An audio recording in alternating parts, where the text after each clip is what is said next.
ग्रहण काल जो है उसकी शुरुआत हो चुकी है। तस्वीरें भी आपको हम दिल्ली से भी लगातार तस्वीरें दिखा रहे हैं। इस वक्त किस तरह का चांद दिख रहा है वो भी दिखाने की कोशिश कर रहे हैं, लेकिन साथ ही साथ हम आपको ये भी बता दें कि लगातार हमारे संवाददाता आशुतोष जो हमारे साथ जुड़े हुए हैं नेहरू तारामंडल से, उनसे भी हम जानकारी ले रहे हैं। जी बिल्कुल, चंद्रग्रहण शुरू हो चुका है और ये तस्वीरें अब से कुछ मिनट पहले चंद्रग्रहण शुरू हुआ है और अब हमें मुख्य रूप से सूतक काल जो है वो तो चल ही रहा है, लेकिन अब चंद्रग्रहण, जेपी सिंह जी आपका रुख कर लेता हूँ। चंद्रग्रहण अपने आप में ग्रहण उसके नाम के साथ लगा हुआ, ग्रहण करना, इन्हें स्वीकार करना, एक्सेप्ट करना। अभी बात आशुतोष बच्चों की भी कर रहे थे कि वहाँ कुछ बच्चे पहुंचे हैं, छात्र भी पहुंचे हैं। छात्र क्या ग्रहण कर रहे हैं, बच्चे क्या ग्रहण कर सकते हैं चंद्रग्रहण के दौरान? क्या वो सीखें, क्या संदेश उन तक जाता है चंद्रग्रहण से? देखिए, यहाँ हर वर्ग को, हर व्यक्ति को कोई ना कोई संदेश मिलता है। और सबसे महत्वपूर्ण बात, जहाँ तक अध्यात्म की दृष्टि से हम बात करें तो बच्चे का मन सबसे ज़्यादा चंचल है, और अगर वह केंद्रित हो जाता है, प्रेजेंस ऑफ माइंड उसका खड़ा हो जाता है, तो वो ज्ञान के क्षेत्र में सबसे अग्रणीय हो जाता है। और ऐसी स्थिति में खास तौर पे जब चंद्रग्रहण चल रहा हो, वह अगर ध्यान साधना कर ले या छोटा सा एक सरस्वती मंत्र ही जाप कर ले थोड़ी देर बैठकर, तो उस बच्चे के लिए बहुत लाभकारी हो जाता है। सफ़ेद वस्तुओं का दान कर ले तो बहुत लाभकारी हो जाता है। यहाँ अब जैसे हम अक्सर एक बात कहते हैं कि चंद्रमा के लिए लोग ये ग्रहण की स्थिति को मानने के लिए कई वैज्ञानिक मना करते हैं, कई चीज़ें कहते हैं। उसमें एक बात समझ में मुझे ये नहीं आती कि आप हमें कहते हैं कि रिसर्च करिए, आप समझिए, आप जो गणनाएं कह रहे हैं या जो फलादेश दे रहे हैं वो बिल्कुल अलग है। तो मैं ये पूछना चाहता हूँ, ये लूनर असाइलम क्या है, जिसको लूनर वर्ड लैटिन भाषा का एक वर्ड है जिसे चंद्रमा कहते हैं, और असाइलम मैंने शरणागत। तो चंद्रमा की शरण में रहने वाला, उस पागल खाने में रहने वाला व्यक्ति उस चंद्रमा से ही तो प्रभावित है। और अगर उस चंद्रमा से प्रभावित होकर वो व्यक्ति वहाँ रह रहा है तो इट मीन्स चंद्रमा पूर्ण बली है, प्रभाव देता है। और ऐसी स्थिति में उससे बचने के उपाय यहाँ ज्योतिष शास्त्र सब देते हैं। ये आज जो हम बैठ के चर्चा कर रहे हैं, हम यही बात कर रहे हैं। तो यहाँ खंडन मंडन से बढ़कर अगर हम थोड़ा सा आगे बढ़कर ये देखें कि हर व्यक्ति के लिए, खासतौर पर जैसे आपने बच्चों की बात करी, बहुत महत्वपूर्ण बात है। कारण क्या है, एक बच्चा अगर बचपन से उसकी माँ या उसके पिता उसको ये बताते हैं कि बेटा ये इस समय में आप ये कर लीजिए, ये बहुत महत्वपूर्ण समय है। हालांकि आज जो रात्रि है, रविवार की रात्रि है और सुबह स्कूल जाना है, तो बच्चे शायद ना लेट तक जाग सकें, वो सो चुके होंगे, पर सुबह उठकर वह कुछ ना कुछ दान करवा सकते हैं उनके हाथ से। उनको पता होना चाहिए कि हाँ क्या है चंद्रग्रहण और उसके प्रभाव क्या हैं। अगर हम उनको आज अवगत नहीं कराएंगे तो आने वाली पीढ़ियों को ये पता ही नहीं होगा कि चंद्रग्रहण क्या है। क्योंकि आज हम अपने धर्म के बारे में, ज्ञान के बारे में गूगल पे जाके सर्च करते हैं, शास्त्रों में नहीं। हम अपने बड़ों से नहीं पूछते, गूगल से पूछते हैं। तो गूगल देवता हो चुके हैं अब, तो इसलिए इस गूगल देवता से आगे बढ़कर हमें थोड़ा सा अपने ज्ञान को बढ़ाना है, अपनी संस्कृति। और हमारे यहाँ सब कुछ है, हमारे यहाँ सब कुछ है। संजय जी आपके पास आते हुए देखिए, दो तस्वीरें आपको हम टेलीविजन स्क्रीन पर दिखा रहे हैं, क्योंकि अब ग्रहण काल जो है उसकी शुरुआत हो चुकी है। लगातार तस्वीरें अब आपको हम दिखा रहे हैं, और ये देखिए अलग अलग जगहों की तस्वीरें आपको हम दिल्ली की तस्वीर दिखा रहे हैं। साथ ही साथ देखिए लखनऊ में किस तरह का चांद दिख रहा है, वहां पर काफी ब्राइट अभी फिर भी नजर आ रहा है, आप देख सकते हैं। और प्रयागराज की तस्वीरें, साथ ही साथ अहमदाबाद में, हालांकि अहमदाबाद में अभी क्लियर नहीं है, क्लैरिटी नहीं है, क्योंकि कई जगह बादलों का डेरा है, इस वजह से आप देख नहीं पाएंगे। बेंगलुरु, चेन्नई, हर जगह की तस्वीरें आपको दिखा रहे हैं। और जब पूर्ण चंद्र ग्रहण होगा तो आप जो बीच में तस्वीरें देख रहे हैं, बिल्कुल इस तरह से ब्लड मून आपको वो नजर आएगा। और यही देखने के लिए कौतूहल बच्चों में भी है, बड़ों में भी है। और इसी वजह से दिल्ली की अगर बात करें तो यहाँ पर नेहरू तारामंडल में आपने देखा होगा किस तरह से टेलीस्कोप लगाए गए हैं। लगातार बच्चे यहाँ पर मौजूद हैं और बड़े बड़े लोग भी आए हुए हैं यहाँ पर देखने के लिए, इस पूरी घटना को समझने के लिए। तो पूरे देश से, अलग अलग जगहों से हम आपको चंद्र ग्रहण की ये खूबसूरत तस्वीरें दिखा रहे हैं, लेकिन साथ ही साथ हमारा धर्म क्या कहता है, हमारी संस्कृति क्या कहती है, हमारी परंपरा इसको लेकर क्या सोचती है, क्या विचारती है, वो भी लगातार आपको हम बता रहे हैं। संजय शर्मा जी हमारे साथ लगातार बने हुए हैं। संजय जी, हम बात कर रहे थे, देखिए जेपी सिंह जी ने गूगल की बात की। जेपी सिंह जी ने ये कहा कि आजकल गूगल पे सब कुछ उपलब्ध है, लोग आजकल काइंड ऑफ गूगल यूनिवर्सिटी में, हम कहते हैं ना ऐसे बोलचाल की भाषा में, आजकल के बच्चे जो हैं गूगल यूनिवर्सिटी से पढ़ रहे हैं। लेकिन इस बात को मैं भी समझती हूं बहुत हद तक, और मुझे ये भी लगता है, आप भी इसमें ऐड ऑन करें जी, कि हमारे यहाँ जो हमारे पूर्वज या फिर जो हमारे वेद पुराण जितनी रहे हैं, ये चीजें वो इतनी समृद्ध हैं, उसमें पहले से ही ये सारी चीजें लिखी गई हैं, बताई गई हैं। कहीं भी डराने की या भ्रमित करने का तो कोई सवाल ही नहीं है, अगर आप उसको ठीक से पढ़ लें। जी, हमारे यहाँ पर देखो 18 पुराण हैं, हाँ। और उन पुराणों के अंदर आप देखें, सबसे पहले तो देखो वेद को कहते हैं कि वाक्य माना गया है, जो हमें पहला वाक्य जो है वेद से ही आता है। तो वेद के अंदर पहला मंत्र आता है, ओम अग्नि मिले पुरोहितम यजस्य देव मृतिजम होतारम रत्न धातमम। एक मंत्र आता है, ओम विश्वानि देव सवितर दुरितानि परा सुबह यदभद्रम तन्न आसु, है कि हमें अपनी सारी बुराइयों को दूर कर लेना चाहिए। और कहा जाता है कि हर मंत्र का एक अर्थ है, हर शब्द का एक अर्थ है, जो शब्द दुनिया में बना है उसका एक अर्थ है। अब जो चंद्रमा है, आप देखें कि चंद्रमा के ऊपर आदि बिंदी और माँ बना हुआ है, तो चंद्रमा क्या है कि कारक किसका है, मन का कारक है। और उसी प्रकार से जब ग्रहण लगता है, तो जब चंद्रमा के साथ राहु होता है तो ग्रहण लग जाता है। अगर चंद्रमा के साथ शनि बैठ जाते हैं तो हम विष योग कह देते हैं। चंद्रमा के साथ केतु बैठ जाता है तो मानसिक पीड़ा व्यक्ति को हो जाती है, व्यक्ति उन्माद में चला जाता है। चंद्रमा के साथ बुध हो तो उसके जीवन के अंदर जो है उसको थोड़ी सांस की प्रॉब्लम हो जाती है। तो चंद्रमा क्या है, मेन कारक ग्रह माँ का, मातृभूमि का, मन का, और हमारे जीवन में जल तत्व का कारक है। जो चंद्रमा की राशि है वो कर्क राशि है, वो जल की राशि है, चौथी राशि है। आप उसका रूप देखें, वो चंद्राकार राशि है। तो उस कारण से जब जल तत्व की राशि में जब कभी भी ग्रहण, कोई भी ग्रहण पड़ता है दुनिया के अंदर, या कोई शास्त्रों की अगर हम बात करें, तो हर पुराण के अंदर हर चीज की हमारे को शिक्षा दी गई है। अगर आप यजुर्वेद की बात करें, अथर्ववेद की बात करें, सामवेद की बात करें, तो सामवेद के जो मंत्र हैं आप देखें कि जब उनको उच्चारण किया जाता है तो गायन की तरह से किया जाता है। किस प्रकार से, ओम सना पवश्य संगवे संजनाय संव्रते संराजनो शदिभ्या। तो क्या है कि हर मंत्र का, यजुर्वेद का मंत्र जो बोला जाता है वो दीर्घ स्वर में हम उच्चारण करते हैं। तो हमारे यहाँ पर जो है जितने भी शास्त्र हैं, चाहे वेद ले लें चाहे पुराण ले लें, उसमें एक ना एक ज्ञान जो है हमें जरूर मिलता है। अब जैसे गूगल की बात की आचार्य जी जेपी सिंह जी ने, क्या है कि देखो गूगल के ऊपर भी कहाँ से आई हैं चीज़ें, आप समझे। गूगल में जो है लोगों ने ही डाली है, रिसर्च करके डाली है। कुछ चीज़ें गलत भी डाल देते हैं लोग, क्योंकि बिना स्वाध्याय के जो चीज़ें हम ग्रहण कर लेते हैं वो गलत हो जाती हैं। तो पुस्तक का सहारा लेना, अपने शास्त्रों का सहारा लेना, सबसे पहले तो देखो जीवन के अंदर जितने भी पुराण हैं घर पे रखने चाहिए। वेद को रखना चाहिए, गीता को रखना चाहिए, भागवत को रखना चाहिए, क्योंकि हम क्या है कि सारी चीज़ें गूगल से ही देख रहे हैं। और जब आप स्कूल में जब जाते हैं तो आप अपनी स्कूल की बुक लेते हैं, उससे पढ़ते हैं। एनसीईआरटी की बुक हो चाहे कोई दूसरी कोर्स की बुक हो, आप उससे पढ़कर एग्जाम देते हैं। उसी प्रकार से हमें गूगल की हेल्प थोड़ी बहुत ले ली किसी विषय पे जहां पे आपको लग रहा है कि डाउटफुल चीजें हैं। परंतु मेन जो हमें शिक्षा लेनी है, ज्ञान लेना है, अपने गुरुओं से जो है धारण करना है। जब आप स्कूल जाते हैं, कॉलेज जाते हैं, जो व्यक्ति आपको पढ़ा रहा होता है वो अपना ज्ञान आपको बांट रहा होता है। और ज्ञान कब पूर्ण होता है व्यक्ति का, कहते हैं कि जैसे जिस प्रकार से एक लोटे के अंदर आप जल डालते जाओ तो परिपूर्ण होकर वो छलकना शुरू हो जाता है, उसी प्रकार से ज्ञान जो है जब आपके पास परिपूर्ण होगा तो आप जो है बांटना शुरू करेंगे। तो ज्ञान जो है बहुत बड़ी चीज है। और शास्त्र में कहा गया है बिना ज्ञान के गति नहीं हो सकती जीवन के अंदर, और ज्ञान और स्वाध्याय बहुत जरूरी है। और शास्त्रों में भी आता है कि हमें स्वाध्याय नियमित रूप से करना चाहिए अपने वेद पुराणों का और शास्त्रों का। और बच्चों को भी ये शिक्षा देनी चाहिए। हम जैसे कह देते हैं हनुमान चालीसा कर लो, बजरंग बाण कर लो। क्यों कर लो? क्योंकि इससे एक शक्ति मिलती है, हनुमान जी की पूजा से बल मिलता है। गायत्री मंत्र कर लो, गायत्री मंत्र से हमें ज्ञान मिलता है। कई बच्चों पे रिसर्च हुआ कि जो गायत्री मंत्र रोज बोलते हैं उनका ब्रेन और लोगों से ज्यादा तेज काम करता है। कि ये सारे रिसर्च के विषय हैं।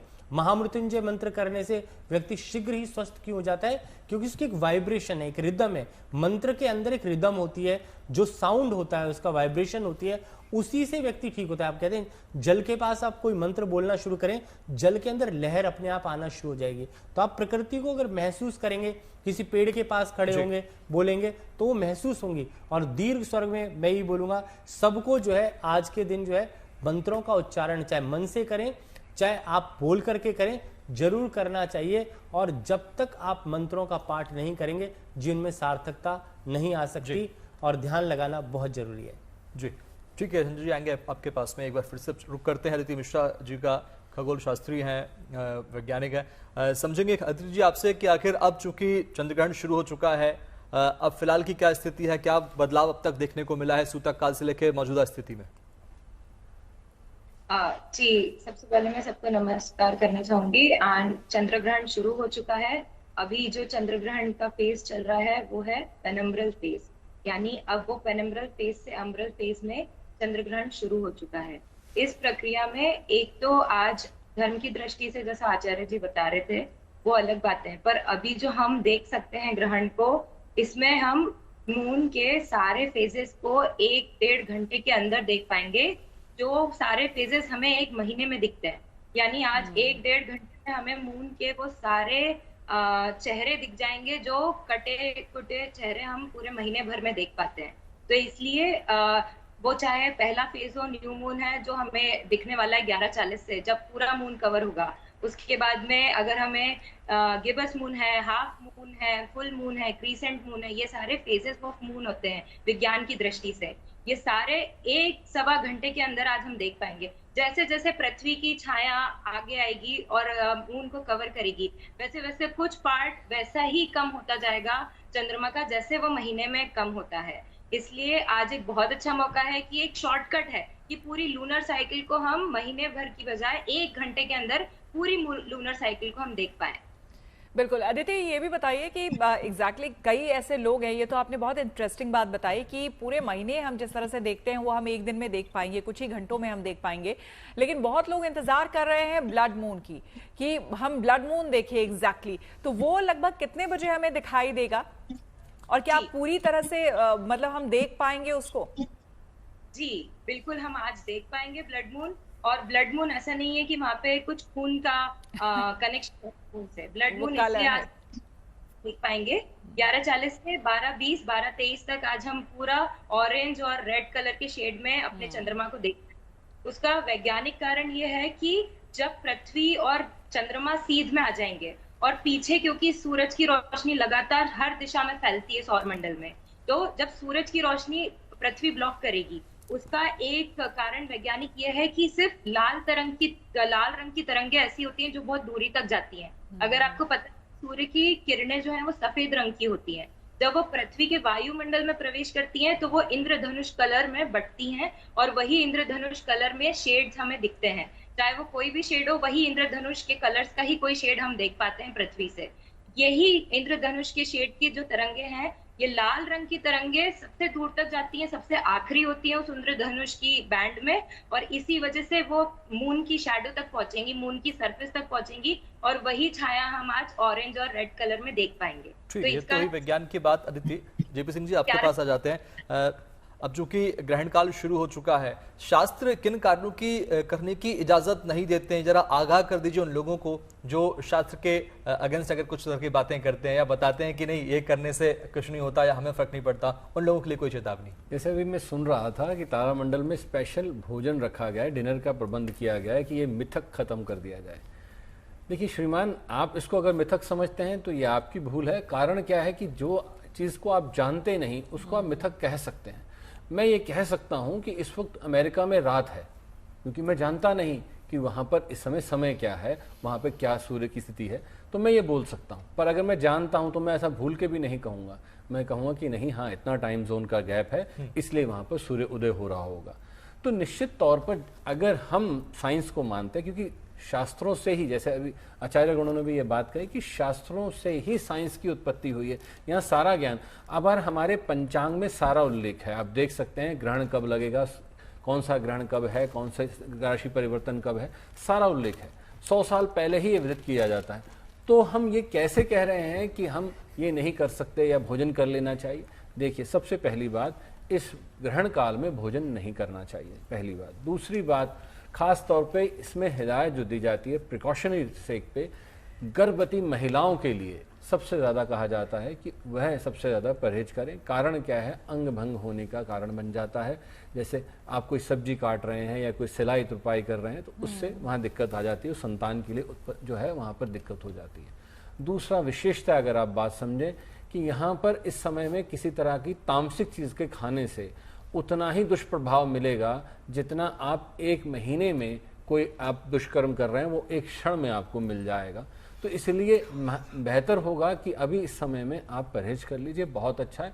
कारण क्या है? देखिए, हम खंडन करने में बड़ा आनंद आता है। हर व्यक्ति को किसी की बात काटने में बड़ा मजा आता है, क्योंकि अपने आप को ज्ञानी जो साबित करना होता है, पर उसका लाभ नहीं है। यहाँ समझना है कि शास्त्र क्या कहते हैं, ज्ञान क्या कहता है, और अगर इस थोड़े समय में छोड़ भी देंगे तो दुनिया कौन सी रूठ चली है हमसे, या खाने को ही नहीं मिलने वाला है। 3 घंटे की तो बात कही गई है आपसे, तो उसके बाद खा लीजिए और कल सुबह तो खाना ही है। बिल्कुल बिल्कुल जेपी सिंह जी, आपने बहुत सही बात कही, और मुझे लगता है बैलेंस्ड वे में ही हमें भी किसी चीज़ को देखना और समझना चाहिए, और थोड़ा खुला हमें पर्सपेक्टिव रखना चाहिए, और अपने आप को भी उसी तरह से भी रखना चाहिए कि हम हर तरह के नॉलेज को खुले हाथों से हम उसका स्वागत करें और हम समझे खुले दिमाग से। राज मिश्रा जी, आपके पास आते हुए, यहाँ पर जिस तरह की बात हो रही थी, देखिए अब ग्रहण काल जो है उसकी शुरुआत हो गई। सूतक के अपने नियम होते हैं जो हमने यहाँ पर बताया था, आप लोगों ने बताया था, लेकिन ग्रहण काल के दौरान अब खास करके जो दर्शक हमें देख रहे हैं, जो घर में मौजूद हैं, बहुत लोग हैं जो बहुत आस्थावान हैं, जो मानते हैं इन तमाम चीजों को, जो सनातन को मानते हैं, उसमें कही गई बातों को मानते हैं। देश ही नहीं, विदेशियों में भी ग्रहण दिखने वाला है। ऐसे में लोग क्या करें इस दौरान? देखिए, मैं श्वेता जी एक बात बता दूं, ऐसे मैं एक बात और बता दूं आपके प्रश्न के साथ ही। जी। मैं मानता हूं कि जीएनटी एक मंदिर है, और इस स्टूडियो को एक्चुअली जनरली चैनलों का स्टूडियो होता है, हम लोग अदर चैनल्स में जाते हैं वो स्टूडियो होता है, लेकिन मुझे लगता है ये वाला स्टूडियो मंदिर है, बिकॉज इसमें हर चीज हो चुका है। श्री रामचरितमानस का पाठ हम लोग यहाँ बैठ करते हैं, धर्म की सारी, भाई मंदिर क्यों मंदिर माना जाता है, बिकॉज वहां पर धार्मिक भावना के लोग आते हैं, पॉजिटिव सोच के लोग आते हैं। हम इस स्टूडियो में सदैव बैठ करके पॉजिटिव चीजों की चर्चा करते हैं। भागवत पर यहाँ चर्चा होती है, रामायण पर यहाँ चर्चा होती है, महाभारत पर यहाँ चर्चा होती है, भजन यहाँ होता है, संकीर्तन होता है। तभी तो एक जगह हो क्या? तो इसलिए इसको इसलिए मैं इसको स्टूडियो नहीं कहता हूं, मैं इसको मंदिर कहता हूं। अब दूसरी चीज, एक बात और, अब जब आपके रिपोर्टरों की बात की जाए, अभी संजय जी के पास गए तो ब्रह्मा जी से लेकर के शिव जी से लेकर के, और मतलब रिपोर्टर भी ऐसे लगते हैं कहीं से संत आए हैं जो बाकायदा डायरेक्ट नारद जी की तरह रिपोर्टिंग कर रहे हैं। तो मुझे लगता है क्या करना चाहिए इस समय पर बड़ा स्पष्ट कहा गया कि अपने घरों में बैठ करके भजन संकीर्तन करना चाहिए। मुझे लगता है, मैं हमेशा स्टूडियो को मंदिर कहता हूं, तो मुझे लगता है श्वेता जी, हम लोग यहाँ भजन थोड़ा करते हैं, है ना, संकीर्तन करते हैं, ताकि हमारे साथ लोग बैठ करके अपने घर पर संकीर्तन कर सकें। और वास्तविकता में जो कोई चैनल नहीं कर रहा है, वो यहाँ से लोग हमारे साथ, हो सकता है कि वो अपने आप ना कर रहे हो, लेकिन इसके माध्यम से श्रवण कर सकेंगे, और वाक्य में ग्रहण में यही करना चाहिए। तो आइए, मुझे लगता है बैठकर हम सब लोग करते हैं बड़े भाव के साथ। फिर आप दोनों भी कीजिए। बोलो श्री कृष्ण भगवान की जय। श्री कृष्ण गोविंद हरे मुरारी, हे नाथ नारायण वासुदेवा। श्री कृष्ण गोविंद हरे मुरारी, हे नाथ नारायण वासुदेवा, हे नाथ नारायण वासुदेवा, हे नाथ नारायण वासुदेवा। श्री कृष्ण गोविंद हरे मुरारी, हे नाथ नारायण वासुदेवा। श्री कृष्ण गोविंद हरे मुरारी, हे नाथ नारायण वासुदेवा। श्री राम जय जय राम, श्री राम जय जय राम, श्री राम जय जय राम, श्री राम जय राम, श्री राम जय जय राम, श्री राम जय जय राम। तो श्वेता जी, एक्चुअल में यही करना चाहिए।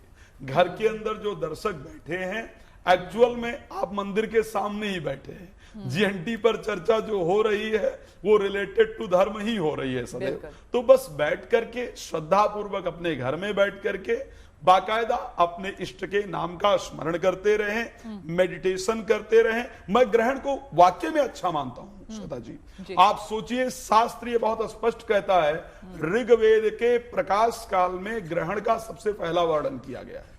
ऋग्वेद के प्रकाश काल में ग्रहण का। हम नासा बासा की तो आज बात कर रहे हैं भाई, मैं बार बार इस शब्द को कहता हूं, शायद नासा की स्थापना 1900 कुछ में हुई है तो, लेकिन अगर मैं ग्रहण काल की बात करता हूं, ऋग्वेद जो सबसे पुराना, और आपने एक बात और चर्चा किया था ना कि हमारे वेदों में सब कुछ लिखा है। यस, वेदों, सभी वेदों के उपवेद हैं। अगर आप ऋग्वेद की बात करेंगे तो ऋग्वेद का जो उपवेद है वो आयुर्वेद है, जिसके अंदर पूरे मेडिकल इंडस्ट्री का वर्णन है, कैसे किसी चीज को बनाना है, ऑपरेशन कैसे करना है, उसके चीजों को कैसे प्रोटेक्ट करना है। उसी प्रकार अगर यजुर्वेद की बात की जाए, यजुर्वेद का उपवेद धनुर्वेद है। धनुर्वेद के अंतर्गत पूरी लड़ाई कैसे होती है, प्रैक्टिस कैसे की जाती है, आर्मी कैसे प्रोटेक्ट किया जाता है, विपक्ष कैसे बनाए जाते हैं, उन सभी चीजों की जानकारी उसके अंदर है। अगर आप उसके साथ सामवेद की बात करें, गंधर्व वेद, पूरी मीडिया इंडस्ट्री, पूरी म्यूजिक इंडस्ट्री, फिल्म इंडस्ट्री का पूरा जो हो सकता है, श्रृंगार कैसे करना है, तैयार कपड़े का क्या परिस्थिति है, सबका वर्णन है। इसी प्रकार अगर आप बात करते हैं स्थापत्य वेद है, अथर्ववेद का, जिसके अंदर किसी शहर को, किसी गांव को, किसी जगह को कैसे बसाना है, कैसे तैयार करना है, जितना आर्किटेक्ट की जितनी चीजें है उसके अंदर है। तो सब कुछ जो वर्णन है, अगर मैं साइंस की बात करूं, मैं एक्चुअल कह सकता हूं कि वो वेदों से है। हम दुर्भाग्यशाली हैं कि हमारी चीजों को प्रयोग करके आज विदेशियों ने बहुत फायदा उठाया है, लेकिन हम ही शायद अपने धर्म को वास्तविकता में विज्ञान के साथ नहीं कनेक्ट कर पाए, और ये प्रॉब्लम रही। धर्म के कुछ कम जानकार लोगों ने विज्ञान को नेग्लेक्ट किया, उसको स्वीकार नहीं किया, और इसी प्रकार से विज्ञान के कुछ लोगों ने, मैं सबको नहीं कहूंगा, बहुत सारे साइंटिस्ट धर्म को बहुत मानते हैं, विज्ञान के कुछ लोगों ने धर्म को स्वीकार नहीं किया, और इसी लड़ाई में शायद वो कहते हैं ना, वो कुछ कह गए, कुछ रह गए, कुछ कहते कहते रहे, कुछ कह गए, कुछ सह गए, कुछ कहते कहते रह गए, मैं सही तू गलत, इसी खेल में पता नहीं कितने रिश्ते ढह गए। तो हम शायद इसी खेल में कि मैं सही तू गलत वाले खेल के कारण धर्म और विज्ञान नहीं कनेक्ट हो पाता है, जिस कारण से हम शायद बहुत बड़ा नुकसान उठा रहे हैं। बिल्कुल, यानी ये बात सही है कि वेदों से ही वेबसाइट पे सब कुछ आया है। जीपी सिंह जी, आप कितना सहमत है इस बात से? मैं 100% सहमत हूँ, और मैं ये कहूँगा यहाँ आचार्य जी की बात को आगे बढ़ाते हुए, देखिए यहाँ बिल्कुल सच बात यह है कि मुझे शेर याद आता है इस बात के लिए, कहते हैं किससे पता पूछे मंजिले जाने जाना, यहाँ जिनको खबर थी थेरी वो सब बेखबर मिले। अब यहाँ पर जिनको खबर है वो तो बेखबर होके कंदराओं में चले गए या ध्यान साधना में चले गए, और जिनको खबर नहीं है वो ढोल पीट के कह रहे हैं कि हमें पता है, आइए हमसे मिल लीजिए, हम गुरु हैं पूर्ण। तो ये गलत होगा। यहाँ शास्त्र अनुसार जो बात कही जा रही है वो मान्य है, और मैं कहता हूँ आज के जो जनरेशन है उसको शास्त्रों का ज्ञान होना चाहिए। जैसे संजय जी ने बहुत अच्छी बात कही थी कि किताबें घर में होनी चाहिए, अदरवाइज आप ये देखिए फिर हम गूगल पे ही ढूंढते रहेंगे, चाहे वहाँ गलत मिले चाहे सही मिले। हमारे बच्चे को नहीं पता, हमने खुद रास्ता दिखा दिया, और आज माएँ खुद भी कह देती हैं बेटा गूगल करके देख ले। अब वो होता क्या है कि वो गूगल की गली में खो जाता है और उसे कुछ नहीं मिलता। इसलिए शास्त्रों के अनुसार आपको बताना होगा।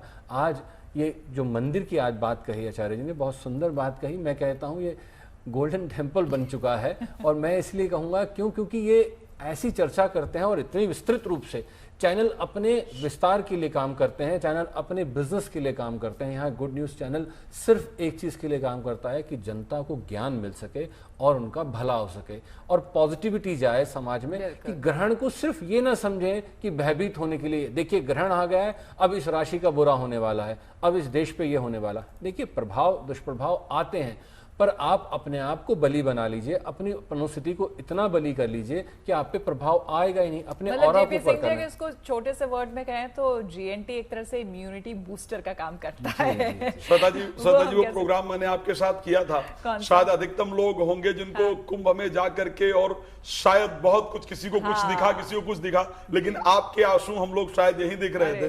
वो भावुकता जब देखा तो मैं सत्य बता रहा हूं, दिल से उस टाइम में सोच रहा था कि मैं सौभाग्यशाली हूं कि आप लोग इतने भावुक हो करके और रिपोर्टिंग करते हैं। वो तो जगह ही राजमिश्रा जी, वो जगह वो लेकिन जाकी रही भावना जैसी आपकी भावना वहां पहुंच करके धार्मिक है, तो जी, आपके भाव उस प्रकार प्रकट हो रहे हैं। तो बिल्कुल। इसलिए मैं कहता हूँ जीएनटी के लोग संत ही हैं। बिल्कुल बिल्कुल। चलिए, लेकिन ये बात अपनी जगह पे है, आप लोगों की ऐसी भावना है, आप लोग ये बातें कह रहे हैं। अदिति के पास एक बार फिर से चलते हुए, अदिति, लेकिन देखिए, एक तरफ चूंकि आप भी इस बात को आपने पढ़ाई की है बाकायदा, आपने जिस फील्ड में, आज का दिन काफी इंपॉर्टेंट, और लगातार देखिए हरिद्वार से भी हम तस्वीरें दिखा रहे हैं, दूसरे शहरों से भी तस्वीरें दिखा रहे हैं, वो बहुत ही इंटरेस्टिंगली हमें दिख रहा है। वो सारी चीजें जो आप बता रहे हैं, चांद का घटता हुआ जो आकार है वो हमें दिख रहा है। देखिए बेंगलुरु से तस्वीरें टेलीविजन स्क्रीन पर हम कोशिश करेंगे कि वो सारी तस्वीरें दिखाएं, और इस वक्त कौन से फेज में वो है, जरा वो अदिति आप हमें बताने की कोशिश करें।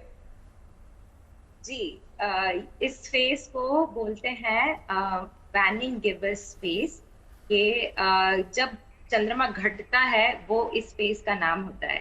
चंद्रमा के 8 कलाएं हमारे विज्ञान में बताई गई हैं, जैसे 16 कलाएं धर्म में होती हैं, और मैं केवल अकेली यहाँ साइंस की तरफ से हूँ, तो मैं माफी चाहती हूँ अगर मैं सिर्फ साइंस के पॉइंट्स रखूंगी, बट साइंस में इस फेज को वैनिंग गिब्बस कहा जाता है। ये तब होता है जब चंद्रमा घटना शुरू होता है फुल मून के बाद में, और फिर वो धीरे धीरे घट के और फिर न्यू मून फेज पे आता है, जो अमावस्या होती है। तो अमावस्या क्योंकि हमें 15 दिन रुकना पड़ता है, पर आज हमें अमावस्या आधे घंटे पौन घंटे में ही अब देखने को मिल जाएगी।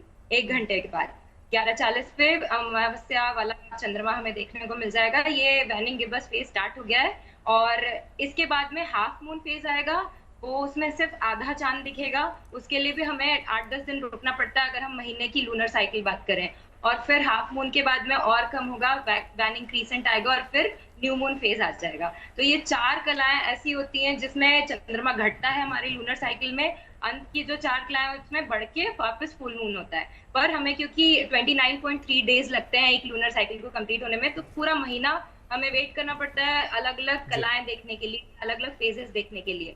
तो ये आज बहुत अच्छा मौका है, आज फोटोग्राफी करने के लिए भी बहुत अच्छा मौका है। आज एक ही घंटे में चंद्रमा के सारे फेजेस, सारे कलाएं पढ़ने का, समझने का, देखने का बहुत अच्छा मौका है। जो ब्लड मून दिखेगा उसमें हम ये देख सकते हैं कि लाइट कैसे रिफ्लेक्ट होती है जब सनलाइट एटमॉस्फेयर में एंटर होती है पृथ्वी के, और फिर उसी की लाइट, जब सन की लाइट ही चंद्रमा पे पड़ती है तभी हमें चंद्रमा दिखता है, क्योंकि चंद्रमा के पास खुद की रोशनी नहीं होती। बिल्कुल, इसके लिए अलग अलग मायने, और इसके लिए इंतजार भी करना होगा इस पूरे रूप को देखने के लिए चंद्रमा के। अब चलते हैं संगम नगरी प्रयागराज, वहां सहयोगी संतोष शर्मा लगातार बने हुए हैं। संतोष, इसके पहले भजन हमने देखा वहां पर हो रहा था, अभी क्या हो रहा है? चंद्रग्रहण शुरू हो चुका है संगम नगरी में भी।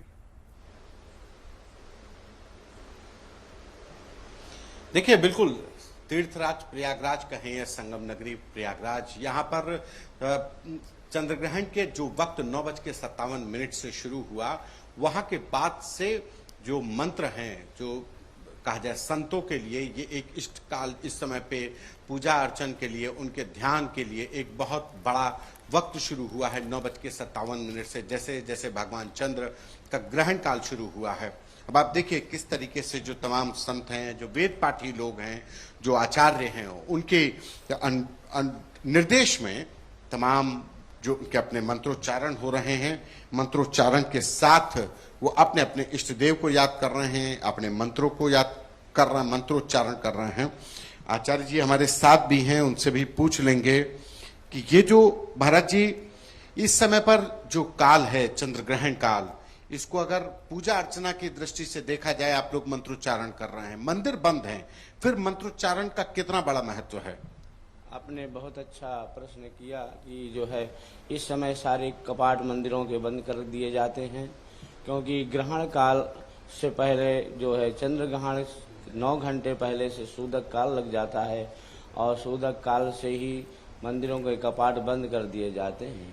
जब ग्रहण प्रारंभ होता है, आज जो ग्रहण 9:57 से प्रारंभ हुआ है, हमारे जितने भी आचार्य मनीषीगण हैं वो ग्रहण के पहले स्नान करते हैं। स्नान करने के बाद अपने अपने इष्ट देवताओं के लिए प्रार्थना करते हैं, जप करते हैं, आराधना करते हैं कि सभी उनकी कामनाएं पूर्ण हों। देवताओं के लिए जो भी इष्ट उनके होते हैं। और यहाँ तक बहुत 100 वर्षों के बाद ये बड़ा संयोग हुआ है कि पूर्णिमा जो ये चल रहा है, पितृपक्ष में ये चंद्र ग्रहण आया है।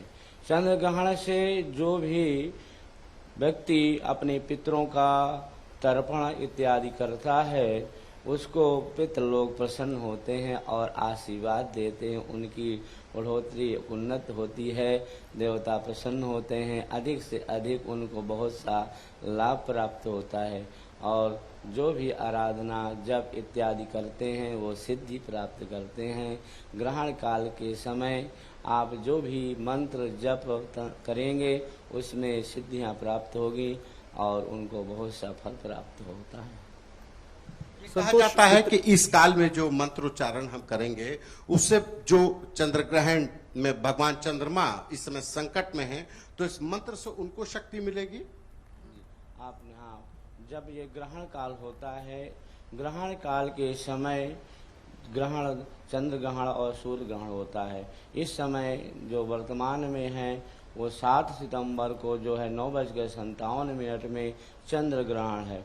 जो भी मंत्र तंत्र करेंगे हमारे देवता जो हैं चंद्र ग्रहण हैं उनको शक्तियां प्रदान होंगी और वो उनको जो है सुख प्राप्त होगा। ये आपको हम सीधे लिए चलते हैं चंदौली, जहां से हमारे संवाददाता उदय गुप्ता हमारे साथ जुड़ रहे हैं। उदय, इस वक्त वहां पर बताइए क्या कुछ चल रहा है, क्योंकि कई शहरों में टेलीस्कोप लगाए गए हैं, व्यवस्था की गई है कि लोग चांद को देख सकें, वहां पर क्या कुछ है इंतजाम? देखिए श्वेता, चंद्र ग्रहण जो है वो साफ साफ दिखाई दे रहा है। पूर्ण चंद्र ग्रहण है। 9:58 से ये शुरू हुआ है और रात के 1:30 बजे तक रहेगा। इस वक्त हमारी मौजूदगी पूर्वी उत्तर प्रदेश के चंदौली के दीनदयाल नगर में है। यहाँ पर तस्वीरें एकदम बिल्कुल ही साफ है, चंद्र ग्रहण साफ साफ देखा जा सकता है। मौसम बिल्कुल ही साफ है यहाँ पर। हालांकि दिन में तेज धूप थी, शाम को कुछ बादल छाए थे, तो लोगों में एक नाउमीदी जगी थी कि अगर देर शाम बारिश हो जाएगी या फिर बादल छाए रहेंगे तो चंद्र ग्रहण को देख नहीं पाएंगे। लेकिन फिलहाल मौसम बिल्कुल ही साफ है। लोग घरों में हैं, बहुत से लोग तो सो भी रहे हैं, लेकिन हमने देखा है जो दीनदयाल नगर में कुछ लोग छतों पर भी मौजूद थे और चंद्र ग्रहण को देख रहे हैं। और क्योंकि संयोग बहुत अच्छा है और संयोग ये है कि आज से पितृपक्ष भी शुरू हो रहा है और चंद्र ग्रहण भी लगा हुआ है। उदय, आपने जैसा कि बताया कि बहुत मौसम जो है इस वक्त साफ है, एक तरह से मेहरबान है कि कम से कम लोग जो हैं वो चंद्र ग्रहण देख पाएंगे। तो आप जरा कैमरामैन को बोलिए अगर वो दिखा पाए हमें चांद वहां पर। जी बिल्कुल श्वेता, मैं कोशिश करूंगा आपको दिखाने की कि किस तरह से यहाँ पर चंद्र ग्रहण जो है वो लगा हुआ है। देखिए दूर से हम दिखाने की कोशिश कर रहे हैं आपको। ये तस्वीरें शायद कैमरे में विजिबिलिटी कम है यहाँ पर, और ये देखिए ये जो है थोड़ा सा मुश्किल हो रहा है यहाँ पर दूर से जो है। देखिए ये चंद्र ग्रहण जो है हम दिखाने की कोशिश कर रहे हैं। स्क्रीन पर दिख रहा होगा चंद्र ग्रहण। आधे से ज्यादा चांद जो है वो ढक चुका है और अब जो है लग रहा है कि अर्धचंद्राकार से ज्यादा ही चांद जो है यहाँ पर ढक चुका है और चंद्र ग्रहण यहाँ पर आप देख सकती हैं साफ साफ दिखाई दे रहा है चंदौली और आसपास के इलाकों में। बिल्कुल, तो 3 तस्वीरें टेलीविजन स्क्रीन पर आपको हम दिखा रहे हैं गुड न्यूज टुडे पर, जहां आप चंदौली की भी तस्वीर देख रहे हैं, साथ ही साथ दिल्ली और हरिद्वार से हम दिखा रहे हैं तस्वीरें चंद्र ग्रहण की। और आपको जिस तरह से जो वैज्ञानिक लगातार हमारे साथ बने हुए थे, अदिति ने भी आपको बताया था कि देखिए किस तरह से पूरे महीने में, जिस तरह से आपको हम बता दें कि पूरे महीने में जिस तरह से आप चांद को घटते बढ़ते देखते हैं वो आप कुछ ही पीरियड में, कुछ ही इंटरवल में आप देख पाएंगे। तो हमारे साथ तमाम मेहमान बने हुए हैं। जेपी शर्मा जी आपके पास आते हुए, यहाँ पर अभी हमने देखा चांद के आकार को बढ़ते घटते हमने यहाँ पर देखा, लेकिन अभी फुल मून का इंतजार है। जाहिर सी बात है ब्लड मून का लोग इंतजार कर रहे हैं उस समय को देखने का, लेकिन साथ ही साथ यहाँ पर अगर हम अब बात करें धर्म से जुड़ी, क्योंकि उस जो पुराणों में जिस तरह की का वर्णन है और तमाम चीजें, तो इस समय ग्रहण काल है। ग्रहण काल है यानी कि जितना आप ग्रहण कर सकते हैं, चाहे पॉजिटिव ऊर्जा हो, तमाम तरह की चीजें हैं वो आप ग्रहण कर सकते हैं। बेस्ट पॉसिबल वेज भी बताइए हमें इसको ग्रहण करने के, और साथ ही साथ ग्रहण के बाद जो दान करने की प्रथा है रही है हमारे यहाँ, तो क्या दान करना उत्तम होता है ये भी बताइए। देखिए बहुत उत्तम प्रश्न है आपका। देखिए सबसे महत्वपूर्ण बात जो ग्रहण करने की बात आपने कही वो सबसे उत्तम है, क्योंकि यह ग्रहण करने का ही समय है। जैसे मैंने आज के तौर पे आपको पहले शुरुआत में ही एग्जांपल दिया कि आज हम क्या कहते हैं टेक्नोलॉजी के युग में कि यहाँ वाईफाई नहीं आ रहा है, तो हम कहाँ जाते हैं जहाँ सबसे ज़्यादा सिग्नल हो, और वैसे ही अब इस टाइम पर सिग्नल वेवलेंथ बढ़ जाती है। हम जो भी मंत्र साधना करते हैं पूरे वर्ष बैठ कर करें और यहाँ इन 3 घंटे में कर लें, वो एक बराबर होने वाला है। तो ये समय का सदुपयोग है। यहाँ अगर आप जाकर इस समय का सदुपयोग कर लेते हैं, नाम सिमरण कर लेते हैं, और यहाँ तक यकीन मानिए पहले लोग ऋषि मुनि इस समय का इंतज़ार करते थे, वो अपने जीवन भर में देखते थे कि कौन सा लंबा समय चंद्र ग्रहण का रहेगा, और तंत्र साधना इसमें सबसे अधिक करी जाती है। तंत्र साधना को सिर्फ एक मैलेफिक पार्ट मत मानिए कि किसी का अहित करने के लिए, मंत्रों की सिद्धि करी जाती है। अगर मान लीजिए अब उदाहरण तौर पे अगर मैं एक बात छोटी सी कहूँ कि आप गायत्री मंत्र लेते हैं और गायत्री मंत्र को आप सिद्ध करना चाहते हैं, तो निश्चित तौर पर जान लीजिए कि आप किसी बीमार व्यक्ति को एक पात्र में जल भरकर और गायत्री मंत्र पढ़कर इस पूरे चंद्र ग्रहण के समय में और उसमें फूंक मारकर उसको पिलाइए, तो देखिए वो कैसे असर करता है, जैसे कोई आपने उसको अमृत दे दिया हो, अमृत तुल्य हो जाएगा वो।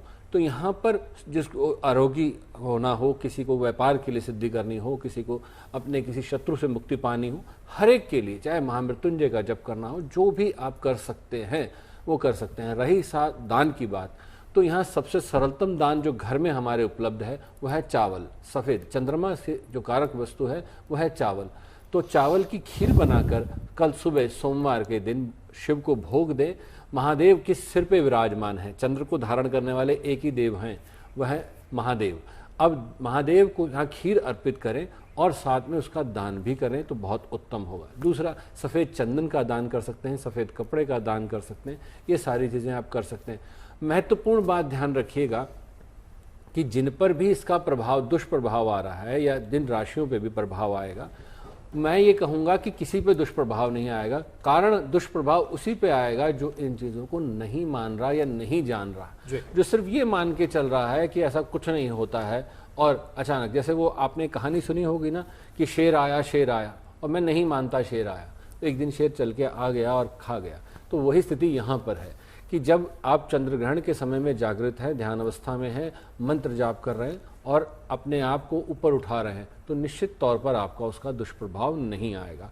और अगर आप सो रहे हैं या दुष्कृत्य में हैं या आप बिल्कुल उसके नियमों का उल्लंघन कर रहे हैं, तो निश्चित तौर पर आप पर उसके दुष्प्रभाव आने ही आने। अब खास तौर पे जिनको गठिया बाय के रोग हैं, वायु विकार हैं, वह सर्वाधिक प्रभावशाली हो जाएंगे। तो ऐसे में क्या करना चाहिए? सबसे पहली बात, आपको वह चीज़ें नहीं खानी चाहिए अगले 40 दिन तक जो वायु विकार उत्पन्न करते हैं। जैसे खास तौर पे यहाँ उड़द की दाल नहीं खाएं, मूली ना खाएं, आलू कम से कम खाएं, सब्जी में डलता है फिर भी ना खाएं। ऐसी जो वायु तत्व उत्पन्न करने वाली चीज़ें हैं, क्योंकि इस वक्त आप देख रहे हैं बारिशें भी चल रही हैं, ऊपर से चंद्रग्रहण वायु तत्व राशि में है, कुंभ राशि में है, तो निश्चित तौर पर यह वायु विकार उत्पन्न करने वाला है, यहाँ जॉइंट पेन देने वाला है। तो इसलिए इन चीज़ों का ध्यान रखें। उदर विकार यानी पेट के रोग भी उत्पन्न करता है, क्योंकि कुंभ राशि का स्थान भी यही है। तो यहाँ पर सबसे पहली बात समझ लीजिएगा, पेट के रोग देता है। तो लेट नाइट खाना नहीं खाइए, जल्दी से जल्दी खाना खाइए, यह आपके लिए उत्तम होगा।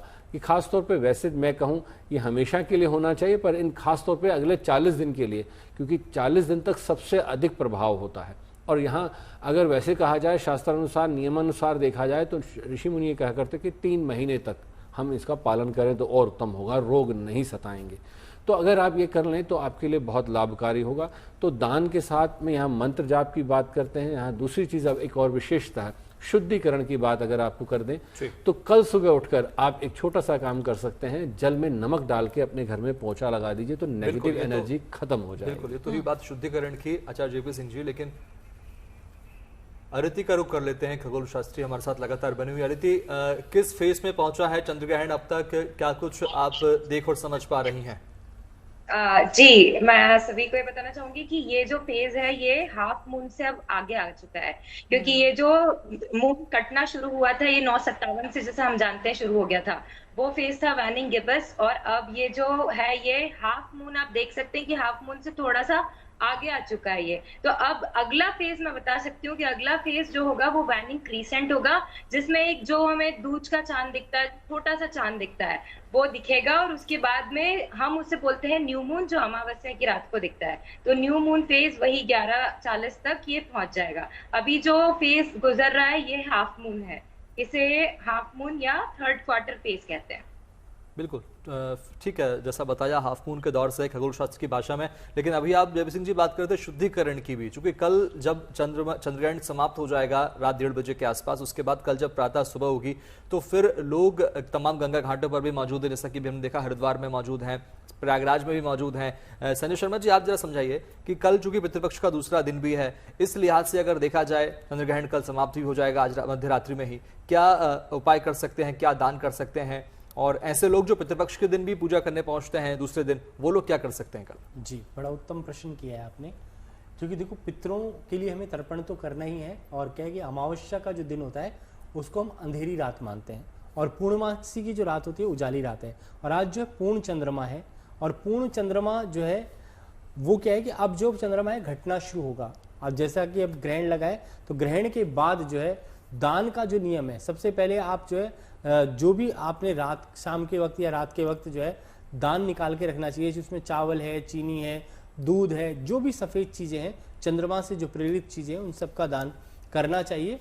इसके अलावा सुबह जो है स्नान ध्यान करके और अपने मंदिर के कपाट खोल करके पूरा शुद्धि से पूरे मंदिर को, अपने शरीर को, आत्मा को और गंगा जल का छींटा दे करके स्नान करना चाहिए, भगवान के वस्त्र बदल लेने चाहिए। उसके पश्चात जो है आप अपनी किचन को साफ करें, रसोई को साफ करें, बर्तनों जितने भी बर्तन हैं उनको धो लें, और धोने के पश्चात जो है उसके पश्चात जो भोजन पकाएं। और जो लोग पितरों, जिनके यहाँ पे पितृ श्राद्ध है, तो पितरों को भोग लगाने से पहले जो पूरा शुद्धि करके और उसके पश्चात ही भोजन पकाएं, और पकाने के पश्चात ही जो है भोजन ग्रहण करें सब लोग, और ब्राह्मणों को भोजन कराएं। तर्पण का बड़ा महत्व माना जाता है, क्योंकि जो तर्पण होता है, जब तक आप तर्पण नहीं करते, संकल्प नहीं करते किसी चीज का, तब तक जो है आपको पूर्णता प्राप्त नहीं होती। और संकल्प भी जो है कैसे लिया जाता है, आप जो है फर्स्ट फिंगर को जो है अंगूठे से दबा करके और पितरों को जो है दक्षिण की तरफ मुख करके जो है तर्पित करें, उससे जीवन में लाभ होता है। और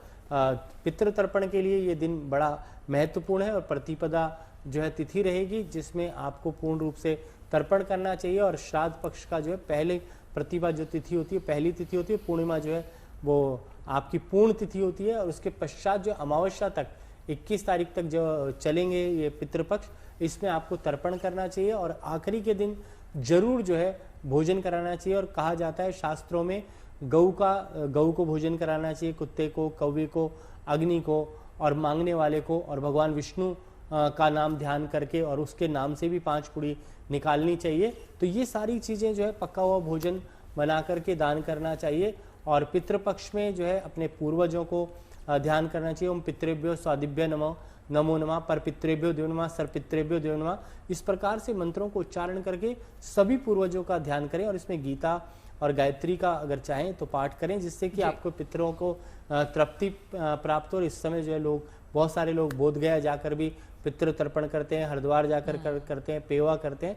तो जहाँ पर सूरज जी करते हैं, जहाँ जहाँ जो पितृ स्थान बने हुए वहाँ पर जाकर के पितृ तर्पण भी करा सकते हैं, अपने पूर्वजों को मुक्त कर सकते हैं। तो ये समय ऐसा है जिसमें आप दान पुण्य के द्वारा, कलयुग में कहते हैं दान और नाम, भगवान का नाम लेना, सुमरन करना और भजन करना, भोजन नहीं भजन, भजन की आवश्यकता है। और जितना भजन करेंगे, परमात्मा का नाम लेंगे, ईश्वर का नाम लेंगे, तो आपके सारे कार्य भी सिद्ध होते हैं और पितृ भी तृप्त हो जाते हैं। और इस वक्त मंत्र साधना बहुत जरूरी है, क्योंकि ग्रहण का समय चल रहा है। तो ग्रहण में जितना मंत्रों का जाप करते हैं उससे आपको शारीरिक सुख की प्राप्ति होती है, मानसिक सुख की प्राप्ति होती है। कोई भी मंत्र जो है वो सिद्ध कर लें इस वक्त में, जिसको एक बार भी अगर बोलेंगे तो वो आपको बहुत जल्दी सिद्ध हो जाएगा। और अगर कई लोग चाहते हैं कि हम आत्मज्ञानी बन जाएं, तो उसके लिए भी एक मंत्र है जो दुर्गा सप्तशती में आता है, उस मंत्र का आप जाप कर सकते हैं। वो मंत्र मैं आपको एक बार बता देता हूँ। कहा जाता है शारीरिक स्वस्थता के लिए दैहिक दैविक भौतिक तापा, कहते हैं कि जो शारीरिक मानसिक भौतिक है उन तापों को हे परमात्मा दूर करो। दुर्गे देवी नमस्तुभ्यम सर्व कामार्थ साधिके मम सिद्धिम सिद्धिम सिद्धिम वह स्वप्ने सर्व प्रदर्शया, अर्थात सब कुछ आपको स्वप्न में ही दर्शन होना शुरू हो जाता है। तो इस प्रकार के मंत्रों को सिद्ध करें और दूसरों के कल्याण के लिए रोगान शेषान पनहंसि रुष्टा रुष्टा तु कामान सकलान भीष्टान त्वमाश्रिता न विपन्नारायणम त्वमाश्रिता हर्षंतम प्रयांति। इस प्रकार के मंत्रों को अगर आप सिद्ध कर लेते हैं तो आप किसी के लिए कुछ भी वो मंत्र बोलेंगे एक बार तो व्यक्ति शीघ्र ही स्वस्थ हो जाएगा। और इस युग के अंदर लोग कहते हैं, और बिल्कुल बिल्कुल, और तस्वीरें तो हम दिखा रहे हैं। संजय जी आएंगे आपके पास, दिल्ली की तस्वीरें अब हम आपको दिखा देते हैं। देखिए दिल्ली में पूर्ण चंद्र ग्रहण की लगभग तस्वीरें जो है वो आ गई है। ये देखिए ये दिल्ली की तस्वीरें हम दिखा रहे हैं और थोड़ी ही देर में बस देखिए थोड़ा सा हिस्सा बचा हुआ है। अदिति अगर आप देख पा रही है टेलीविजन स्क्रीन पर इस वक्त, देखिए बस अब वो थोड़ा सा हिस्सा बचा है। आपको क्या लगता है लगभग कितने देर में ये फुली कवर कर लेगा? देखिए गणना आज आप प्रत्यक्ष देख भी पाएंगी। ये जो फेज है इसे हम साइंस में वैनिंग क्रिसेंट बोलते हैं और ये महीने का वो फेज होता है, वो कला है चंद्रमा की जिसके अगला फेज अमावस्या आती है। पर हमें पूरा महीना रुकना पड़ता है, 15 दिन अमावस्या और फुल मून के लिए। आज बस इस न्यू मून फेज स्टार्ट हो जाएगा। न्यू मून वही फेज है जो हम अमावस्या को देख पाते हैं और फिर जब मून पूरा अम्बरा की शैडो जब कवर हो जाएगी, अम्बरा वो बीच की रिंग होती है, बीच का वो वलय होता है मून सरफेस का जिसपे रेड और ऑरेंज शेड हमें दिखेंगे क्योंकि वो अम्बरा पूरा कवर होने वाला है। अम्बरा वो पूरी बीच की शैडो जब अर्थ की पड़ती है वहां पे और लाइट ब्लॉक करती है अर्थ जब सन की पीछे से, तो वो अम्बरा पूरा आप कवर होने वाला है, वो आप देख भी सकती हैं। और ये रिसेंट बस खत्म होने वाला है, बस अब इसके बाद में न्यू मून फेज स्टार्ट होगा। न्यू मून वही अमावस्या का फेज होता है जिसमें हमें कुछ नहीं दिखता क्योंकि सूर्य की रोशनी पड़ना बंद हो जाती है चंद्रमा पे और हम पृथ्वी पे रहते हैं। तो जब सूर्य की रोशनी चंद्रमा पे नहीं पड़ती है तो हमें यहाँ से वो दिखना बंद हो जाता है। तो यही अब वो फेज शुरू होने वाला है। लेकिन अभी आप जो बता रहे हैं और तस्वीरें भी देखिए, हम 3 तस्वीरें दिखा रहे हैं आपको, दिल्ली की, टर्की की और साथ ही साथ हरिद्वार की आपको हम तस्वीरें दिखा रहे हैं। अदिति आप बताते जाइए। देखिए अब जो हम देख रहे हैं दिल्ली में लगभग दिखना बंद हो गया, एकदम जरा सा हिस्सा है जो हमें चांद का दिख रहा है, जो यहाँ पर नजर आ रहा है। लेकिन ये बताइए कि आपने कहा थोड़ी देर के बाद हमें बिल्कुल दिखना बंद हो जाएगा, लेकिन उसके बाद और कितना इंतजार करना होगा लगभग हमें ब्लड मून देखने के लिए? जी, उसके ब्लड मून देखने के लिए आपको 11:20 तक रुकना पड़ेगा, 11:40 तक रुकना पड़ेगा। 11:20 तक आप 11:15 तक न्यू मून फेज देख पाएंगी। न्यू मून में सब कुछ दिखना बंद हो जाएगा क्योंकि सूर्य की कोई रोशनी चंद्रमा पे नहीं गिरेगी क्योंकि अर्थ बीच में आ जाएगी, पृथ्वी बीच में आ चुकी होगी तब तक। तो 11:40 से हमें शेड दिखना शुरू हो जाएगा, ऑरेंज शेड, लाल शेड दिखना शुरू हो जाएगा क्योंकि तब पृथ्वी और चंद्रमा ऐसी सीध में आ जाएंगे जब पूरी सनलाइट जब पीछे से ब्लॉक होगी तो वो पृथ्वी के वायुमंडल से होके और वही लाल रंग की तरंगे वहां तक पहुंचेंगी चंद्रमा तक, जिसकी मैं बात पहले बता रही थी। ये लाल रंग की तरंग से दूरी तय करती हैं, बाकी जो तरंगे हैं वो पूरी पृथ्वी के एटमॉस्फेयर में आके बिखर जाती हैं, पूरी इंद्रधनुषी तरंगे बिखर जाती हैं। तो जब उस स्थिति में जब ये बिल्कुल सीध में आ जाएंगे, बिल्कुल अम्बरा कवर हो जाएगा मून का, तब वो रेडिश शेड, ऑरेंज शेड दिखना हमें 11:40 से शुरू हो जाएगा। बिल्कुल, तो 11:40 से आप बता रही है लगभग वो शुरू हो जाएगा। अदिति साथ ही साथ देखिए जो हम तस्वीरें दिखा रहे हैं वो भी आप दिल्ली से सीधे तस्वीरें देख रहे हैं पूर्ण चंद्र ग्रहण की, जिसमें बस वो थोड़ा सा हिस्सा, शुभम आप भी देख पा रहे हो? बिल्कुल देख पा रहा हूँ। मुझे लगता है दिल्ली में सबसे पहले हम पूर्ण चंद्र ग्रहण देख पा रहे हैं। क्या अदिति आप देख पा रही है किसी और शहर में अगर आपके पास जानकारी है तो? जी, जानकारी मेरे पास दूसरे शहरों की है। सब जगह, कुछ जगह आज खुला आसमान भी है, वहाँ क्लियर स्काई है, जो बहुत बात है क्योंकि ये दिन वैज्ञानिकों के लिए या जो जिन्हें ये देखना पसंद है उनके लिए बहुत महत्वपूर्ण है। अगर बात करूं, आज हम ये सारे फेजेस एक ही दिन में 1-1.5 घंटे में देख पा रहे हैं, जो महीनों में हम नहीं देख पाते, या तो बादल होते हैं या टाइमिंग सही नहीं होता। मून का राइज टाइम कुछ अलग होता है, मून का सेट टाइम अलग होता है।